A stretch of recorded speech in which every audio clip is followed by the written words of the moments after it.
أعوذ بالله من الشيطان الرجيم.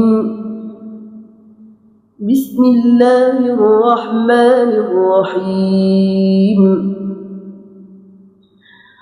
وكذلك جعلناكم أمة وسطا لتكونوا شهداء على الناس ويكون الرسول عليكم شهيدا وما جعلنا القبلة التي كنت عليها إلا لنعلم من يتبع الرسول ممن ينقلب على عقبيه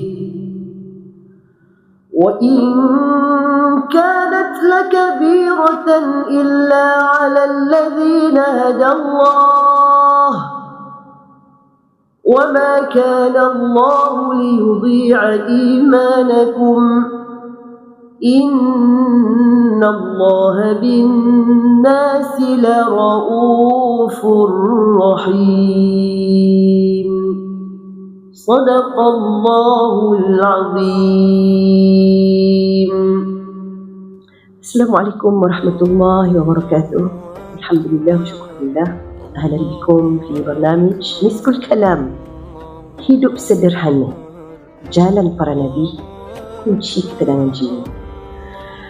Konsep sederhana ada dalam Al-Quran. Sebagaimana dalil yang pertama, umat pertengahan, sebagaimana Allah berfirman yang telah dibacakan tadi, maksudnya Al-Qamaqal, dan demikianlah kami jadikan kamu umat yang pertengahan, yakni adil dan sederhana. Umat Islam bukan umat yang melampau, bukan terlalu dunia, bukan meninggalkan diri. Dan dari yang kedua, larangan berlebih-lebihan. Sebagaimana Allah berfirman dalam surah Al-A'raf, wa kulu washrabu wa la tusrifu innahu la yuhibbul musrifin, yang bermaksud makan dan minumlah, sesungguhnya Allah tidak suka orang-orang yang melampau. Islam tidak melarang nikmat, Islam melarang pembaziran. Dan pada ini kita melihat bagaimana kajian menyatakan bahawa di bulan Ramadan peningkatan sebanyak 30% dalam pembaziran makanan. Sederhana dalam sunnah Nabi, sebagaimana kesederhanaan sudut makan. Sabda Nabi, Al-Qamaqal, tidaklah anak Adam memenuhi bekas yang lebih buruk daripada perutnya. Ini Nabi SAW sendiri mengajar makan hanya sekadar perlu sahaja, bukan ikut nafsu. Hadis yang kedua tentang zuhud itu kaya jiwa. Sebagaimana dalam sebuah hadis yang bermaksud kaya itu bukanlah kerana banyaknya harta, tetapi kaya itu adalah kaya jiwa. Ini sangat sesuai dengan keadaan kita pada hari ini. Ramai orang yang kaya harta tetapi mereka miskin ketenangan. Kehidupan Nabi SAW sangat sederhana. Rumah baginda kecil, kadang-kadang sebulan tak berasap dapurnya. Makan hanya tambahan air. Isteri baginda Nabi SAW, yakni Sayyidatina Aisyah radhiyallahu anha, meriwayatkan tentang kesederhanaan hidup mereka. Tetapi hati mereka lah yang paling tenang.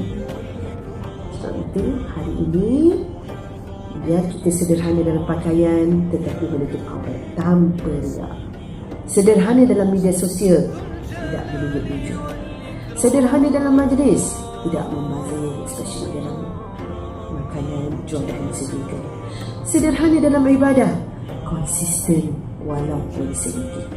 Sabda Nabi, ahabbul a'mal ilallahi adwamuha wa ila qalb.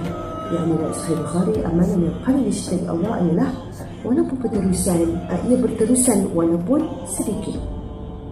Jadi pada hari ini, hidup sederhana bukan tanda kita tak mampu.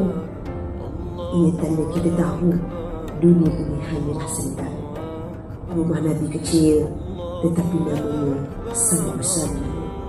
InsyaAllah, semoga kita terus istiqamah istiqamah, jadi orang yang sederhana. Baik setiap amal yang kita lakukan, dan kemudian Allah mengangkat darjat dan martabat kita di dalam bulan Ramadan yang penuh ini. Wallahu a'lam.